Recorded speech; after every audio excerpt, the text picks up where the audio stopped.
the administration's moving forward with its review of some of the exhibits at Independence Hall, specifically those depicting slavery, discussing slavery.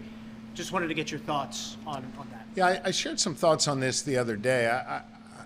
I mean, look, I think protecting our history is about telling the truth, is about acknowledging what really happened. You know, this is the birthplace of the whole thing, right here in the city of Philadelphia, nearly 250 years ago. And I think it's important that we know our history, and I think it's important that we know all aspects of our history. If we don't reckon with the reality of our past, then I don't think we can learn from it and move forward together.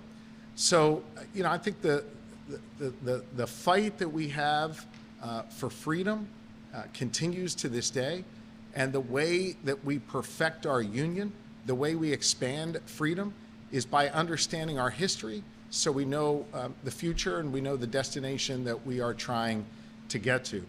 I think the president's seeming attempts to try and rewrite our history goes against the very values that this nation stands for. I have grown increasingly concerned by the way in which President Trump and Vice President Vance speak about certain people in this country. Go look at what Vice President Vance said at Claremont University about a week or so ago. He believes in a tiered system in America, that certain people would count more than others based on what they look like or how long they've been here.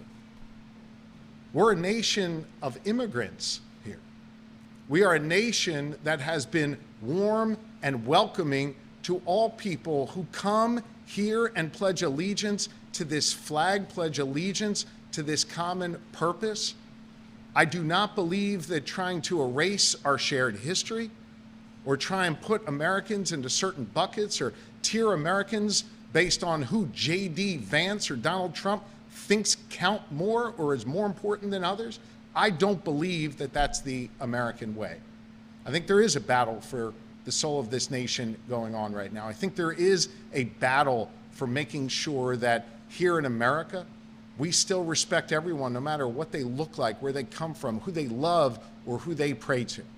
And I think it is important that as we engage in that battle, we don't whitewash our history the way the Trump administration seemingly wants to.